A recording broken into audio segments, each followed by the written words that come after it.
ایمان لاتے اور جو کچھ اللہ نے ان کو دیا تھا اس میں سے خرچ کرتے تو ان پر کیا مصیبت آ پڑتی،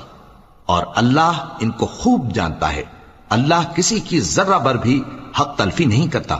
اور اگر کسی نے نیکی کی ہوگی تو اس کو کئی گنا کر دے گا اور اپنے ہاں سے اجر عظیم بخشے گا۔ بھلا اس دن کیا حال ہوگا جب ہم ہر امت میں سے احوال بتانے والے کو بلائیں گے اور تم کو اے نبی صلی اللہ علیہ وآلہ وسلم ان لوگوں کا حال بتانے کو بطور گواہ طلب کریں گے۔ اس روز کافر اور پیغمبر کے نافرمان آرزو کریں گے کہ کاش ان کو دھسا کر زمین برابر کر دی جاتی، اور وہ اللہ سے کوئی بات چھپا نہیں سکیں گے۔ مومنو، جب تم نشے کی حالت میں ہو تو جب تک ان الفاظ کو جو منہ سے کہو سمجھنے نہ لگو نماز کے پاس نہ جاؤ، اور جنابت کی حالت میں بھی نماز کے پاس نہ جاؤ یہاں تک کہ غسل کر لو۔